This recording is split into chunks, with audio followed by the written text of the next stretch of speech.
प्यारे बच्चों, आज हम तुलसीदास जी द्वारा रचित रामचरित मानस में वर्णित राम लक्ष्मण परशुराम संवाद का चौथा पद, उसकी व्याख्या करेंगे, उसको समझेंगे और उसका भरपूर आनंद भी लेंगे।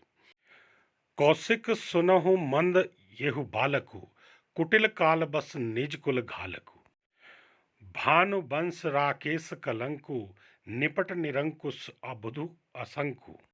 काल कवल होय क्षण माही, कहो पुकारी खोरी मोहि नाही।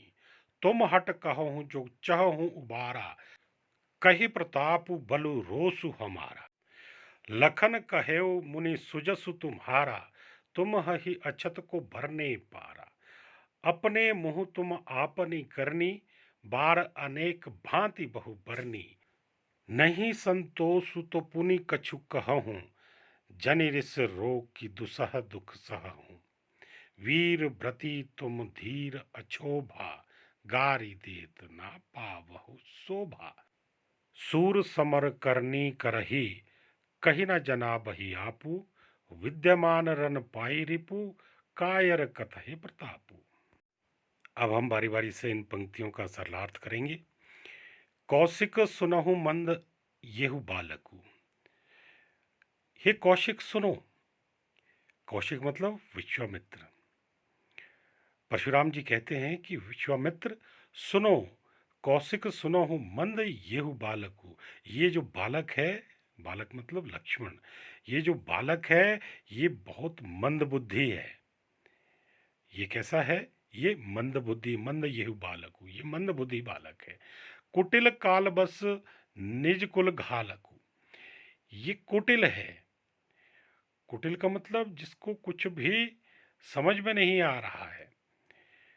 ये काल बस निज कुल घालकु, और काल के वशीभूत होकर के ये अपने कुल का घाती बनता जा रहा है। निज कुल घालकु का मतलब अपने कुल का घाती, अपने कुल को आघात पहुंचाने की चेष्टा कर रहा है। भानु वंश राकेश कलंकु। ये सूर्यवंशियों में, भानुवंश का वंश का मतलब सूर्यवंशी, सूर्यवंशियों में ये राकेश कलंकु चंद्रमा के कलंक के समान है। ये सूर्यवंश में ये बालक राकेश, राकेश का माने चंद्रमा के कलंक के समान है। जिस प्रकार चंद्रमा में कलंक लगा हुआ है, वैसा ही ये भी सूर्यवंशियों में कलंक की तरह है। निपट निरंकुश, ये पूरी तरह से निरंकुश है, इसको अपने ऊपर कोई अंकुश नहीं है। अबुधु अशंकु, इस बात में कोई शंका नहीं है कि ये बुद्धिहीन है, इसको बुद्धि नहीं है, अबुद्धू है। काल कवलु होय छन माही। आगे कहते हैं परशुराम जी, विश्वामित्र से कह रहे हैं अभी बात। काल कवलु होय छन माही, ये काल का ग्रास एक क्षण के भीतर हो जाएगा। काल का ग्रास, काल कवलु का मतलब काल का ग्रास हो जाएगा। हो ये क्षण माही, एक क्षण के भीतर ये काल का ग्रास हो जाएगा। कहो पुकारी खोरी मोही नाही, मैं पुकार करके कह रहा हूं, इसमें मेरा कोई दोष नहीं है। ये एक क्षण के भीतर काल का ग्रास बन जाएगा, तो इसमें मेरा कोई भी दोष नहीं है, इसकी करतूत ही ऐसी है। तुम हट कहूं जो चहूं उबारा। हे विश्वामित्र, तुम इसको पीछे हटा दो। तुम हट कहूं, इसको समझा दो। हट कहने का मतलब है, हट कहूं का मतलब है इसको, जिस पथ पर ये चला है उसको रोको। तुम इसको रोको, इस बालक को रोको। तुम इस बालक को रोको, इसकी जिस तरह से ये आचरण कर रहा है उसको रोको। जो चहूं उबारा, अगर आप इसको उबारना चाहते हो, अगर आप इसको बचाना चाहते हो, तो इसको ऐसे काम करने से रोकिए, जिससे वो काल का ग्रास बन जाएगा।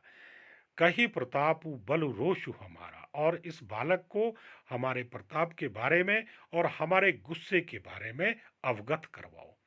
इस बालक को हमारे प्रताप और हमारे रोषु का मतलब गुस्से के बारे में अवगत करवाइए और इसको मना करिए कि ऐसे काम ना करे, जिससे कि ऋषि क्रोधित हो जाए, मुनिवर क्रोधित हो जाए और तुम काल का ग्रास बन जाओ।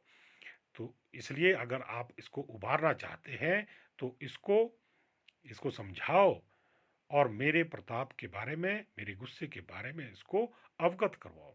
लखन कहेऊ मुनि सुजसु तुम्हारा, तुम ही अछत को बर नहीं पारा।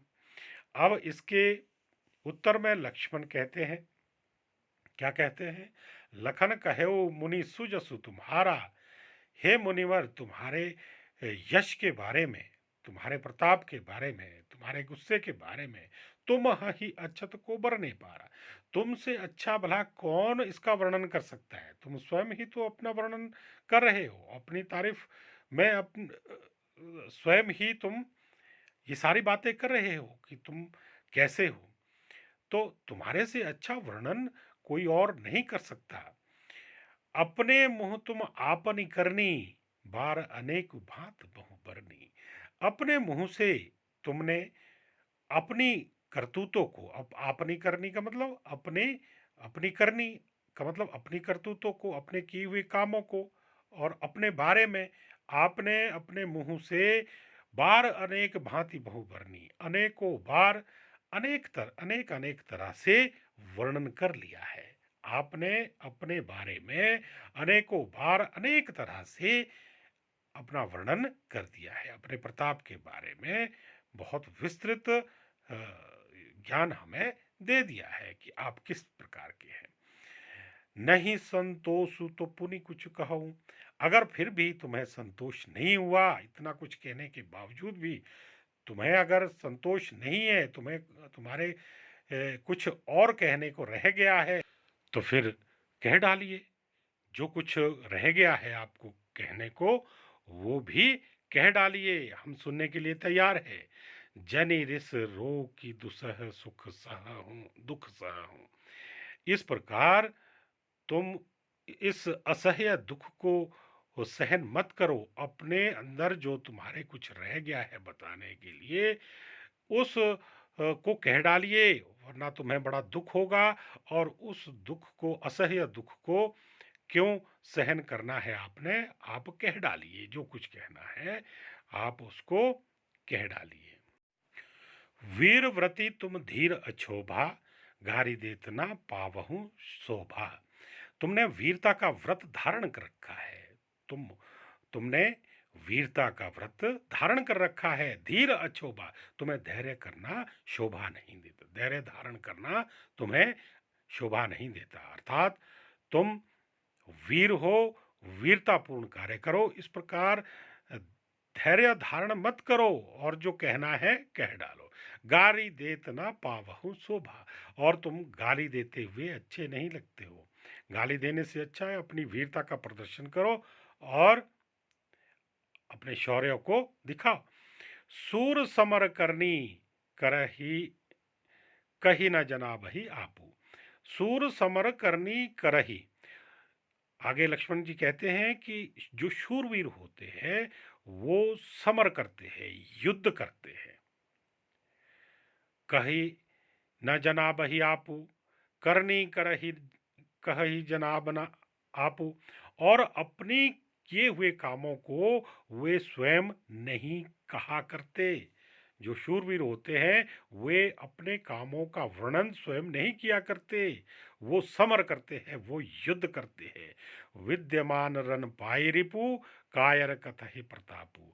और जो कायर होते हैं, कायरों की ये पहचान है कि जब कभी कायर अपने समक्ष कोई ऐसा दुश्मन देखता है जो शक्तिशाली हो, जो रणभूमि में उसके सामने उससे ज़्यादा शक्तिशाली हो, उसके सामने वो अपने प्रताप के बारे में कहने लगता है। जो कायर होता है वो अपने प्रताप के बारे में स्वयं वर्णन करने लगता है जब वो अपने सामने किसी शत्रु को, शक्तिशाली शत्रु को देखता है।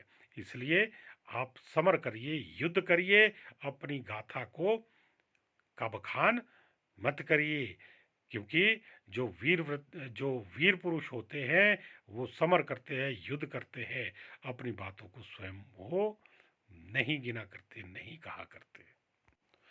इस प्रकार चौथे पद में भी परशुराम और लक्ष्मण का संवाद आपने सुना और समझा। आप इसी प्रकार मेरे साथ बने रहिए।